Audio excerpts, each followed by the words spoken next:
Okay, so one of the things that was really fun about the research, and I did this as I was writing.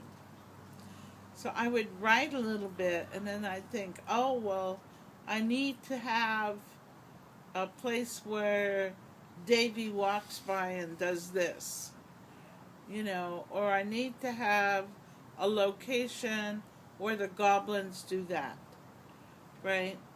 So I spent a lot of time on Google Maps and Google Earth. And I would actually go and look at the places and what is the map, how does it flow, and then what do the places look like? Um, is there a river? Is there a stream? Is it deep? Is it shallow? Is there a hill? Is it green? Is it brown? Is there a building? And I tried to make these places uh, real, you know, and that was really a lot of fun. That was a lot of fun because then I'd, like, uh, I'd have to stop everything and then I'd go and I'd find some piece of research that's like real in the present, included in the book, and then sometimes I'd have to go back earlier and rewrite so it all kind of flowed together. That was pretty interesting. Researching the Celts was actually very interesting.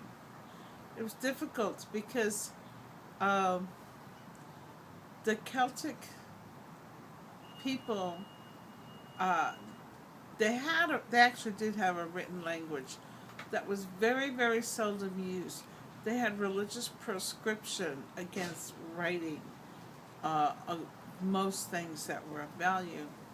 They did have little strips of wood that they would carve in, but then none of those strips of wood survived. So we don't know what they wrote on them.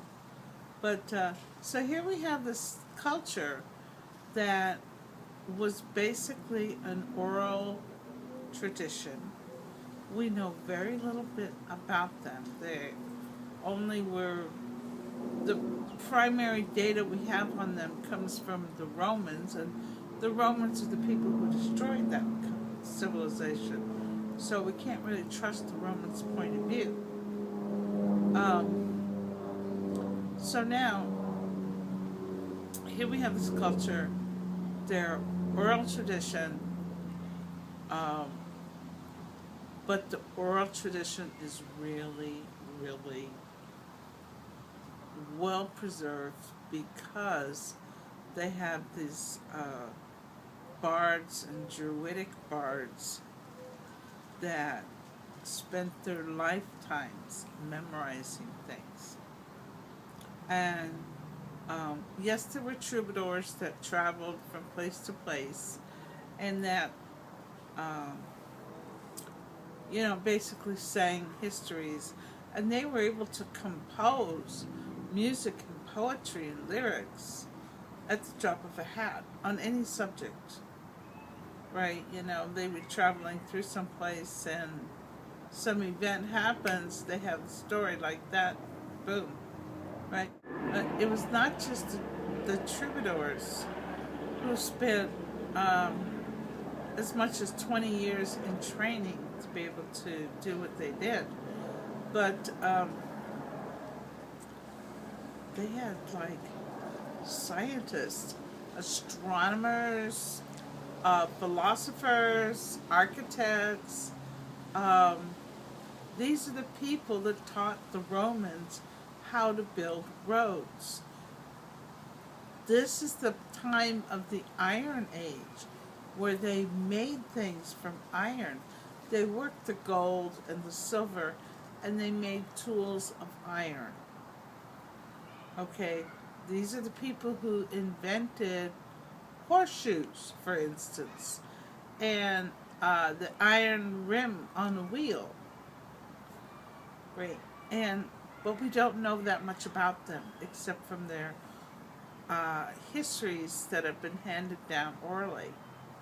So that was quite some uh, work.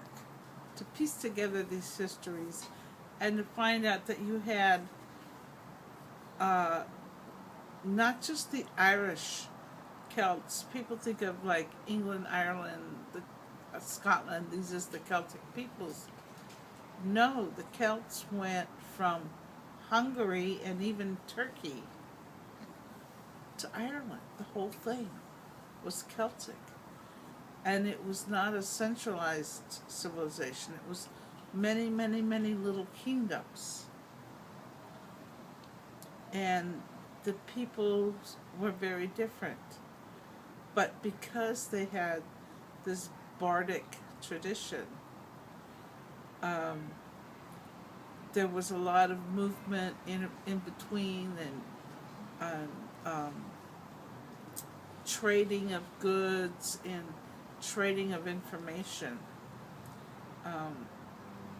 that occurred.